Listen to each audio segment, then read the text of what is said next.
एक दिन में बहुत ज्यादा हल्दी पीने से कोई गोरा नहीं होता। एक दिन में बहुत सारा खाना खाने से किसी को सब ताकत नहीं आ जाती। उसके लिए कंसिस्टेंटली जितने आपकी पेट की जरूरत है उतना ही खाना पड़ेगा। सही कह रहे हैं ना? आप कहोगे आज मैं ये सब क्यों बता रहा हूँ, ये तो हमको पता है। नहीं नहीं, मैं इसलिए बता रहा हूँ कि जब आपको स्ट्रेस होता है तो आपको कहा जाता है जाके योग करो। और योगा में क्या करते हो पता है? जितने भी प्राणायाम है सबको कर देते हो, जितने भी आसन है सबको कर देते हो, जितने भी मेडिटेशन है सबको कर देते हो, चक्र भी देख लेते हो, यहाँ तक कि किसी चीज को नहीं छोड़ते हो। क्या आपने किसी को बोलते हुए सुना आज मैंने 300 स्ट्रोक किए, आज मैं 1 घंटा मेडिटेशन में बैठा रहा? समझ लेना चाहते हो? नहीं ना। सांसारिक होना तो सांसारिक लोगों की तरह रहो। सबसे पहले ये डिसाइड करो कि आपको उससे क्या चाहिए।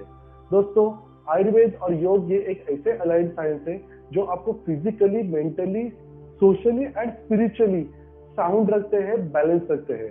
पर शास्त्र ने एक चीज बहुत अच्छी कही है, कोई भी चीज को आप समय के होकर आइडियल मेथोडोलॉजी जो दी गई है, उसका प्रमाण दिया गया है, उससे करोगे तो ही उसका लाभ होगा। लेकिन अगर आपको खुद को बिगाड़ना है तो आप 3 चीजें कर सकते हो। एक, अयोग बिल्कुल न करना या कम करना। अति योग बहुत ज्यादा करना, जिसके बारे में आज हम बात करने वाले हैं। और मिथ्या योग गलत तरीके से करना, जिसके बारे में अगेन आज हम बात करने वाले हैं। तो दोस्तों, आज मैं आपको बताने वाला हूँ क्या नहीं करो और क्या करो जिससे क्या लाभ होगा। तो अगेन यहाँ पे एक स्टोरी की याद तो आती ही है। ऐसे ही ये स्टोरी मेरे पेशेंट की नहीं है, ये स्टोरी मेरे एक फ्रेंड की है, मेरे एक दोस्त की, जो ऐसे ही योग के चक्कर में पड़ा था और उसका कहना था कि जिंदगी में भी सब कुछ कर लिया है, अब मुझे हेल्दी रहना है। और हेल्दी रहने के चक्कर में वो कम से कम 2 घंटे रोज योग करने लगा।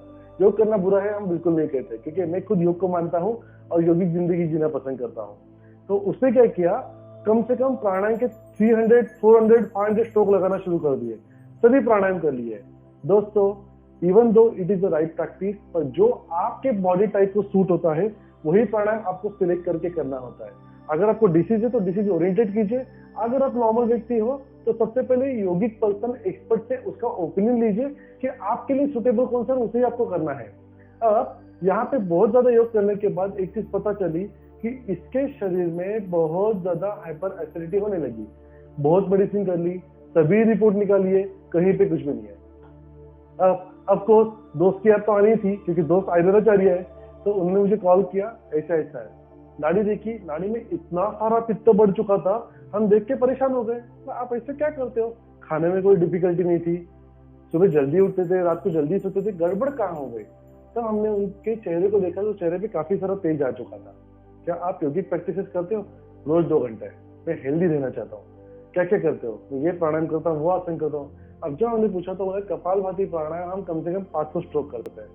पर वो पित्त प्रकृति का था, तो पित्त प्रकृति के बंदे को 50 के ऊपर करना ही नहीं चाहिए। हर एक के लिए मात्रा अलग है जो शास्त्र अनुमोदित है।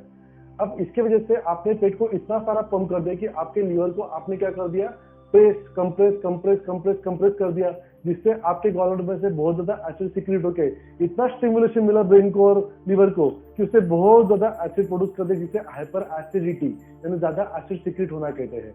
अब दोस्तों, यहाँ पे कितनी भी मेडिसिन लो, लेकिन इनका कहना था हम नल चालू रखेंगे, आप झाड़ू लगाओ। नल तो बंद करना पड़ेगा ना। हमें ये प्राणायाम रोकना पड़ा। रोकने के बाद जब उन्होंने मेडिसिन ली, उन्हें तुरंत लाभ मिला। हम क्या बताना चाहते हैं कि आप कभी भी सलाह लिए बगैर इसे मत करो।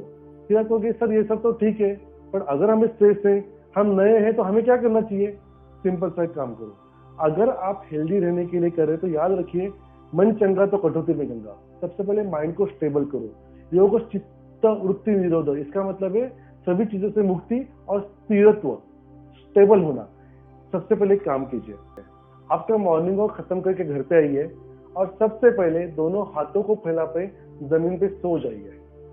यहाँ पे आपको नीचे कोई चटाई चादर नहीं लेना है, क्योंकि आपके 6 के 6 चक्र अर्थ के यानी जमीन के, पृथ्वी के टच में आ चुके हैं, जिससे वो उससे अलाइन हो जाएंगे। अब आपको क्या करना है?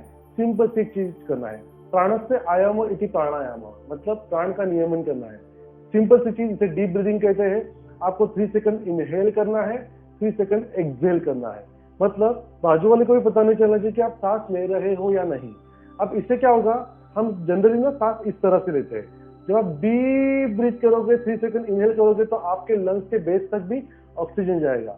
साइंटिफिकली इट इज प्रूवन कि इस तरीके से आपके लंग्स को 2.5 गुना ज्यादा ऑक्सीजन मिलता है और लंग्स 3 टाइम ज्यादा एक्टिवेट हो जाते हैं, जो जनरली एंटायर डे में नहीं होता। अब इससे क्या होगा, लंग्स ब्लड को प्यूरिफाई करेगा और प्यूरिफाइड ब्लड का सप्लाई जब ब्रेन को होगा तो ब्रेन को स्ट्रेस आएगा ही नहीं, क्योंकि जब आपके ब्रेन को स्ट्रेस आता है ना तो उसे ऑक्सीजनेटेड ब्लड चाहिए होता है। और इसीलिए इसे आपको करना है। कितना समय करोगे? सिर्फ दिन में 5 मिनट। क्यों? इसके बाद हमें संन्यास अवस्था में नहीं जाना है, इसलिए दिन का 5 मिनट करो। फिर भी अगर स्ट्रेस आता है आप इसे फिर से दोहरा सकते हो। थी ना आसान सी चीज। इसके बाद अगर आप योग करना चाहते हो, आपके एक्सपर्ट की जरूर सलाह लो, आपको आंसर मिलेगा। ऐसे और इस तरह के अलग अलग वीडियो देखने के लिए आप मेरे चैनल को सब्सक्राइब करो, लाइक करो, कमेंट करके बताओ आप और मुझसे क्या सुनना चाहोगे। बिकॉज जो मैं आपको साइंटिफिकली बता रहा हूँ आपको कोई नहीं बता पाएगा, क्योंकि मैं हूँ डॉक्टर अक्षय भोईर, आपका अपना लाइफस्टाइल डिसऑर्डर स्पेशलिस्ट।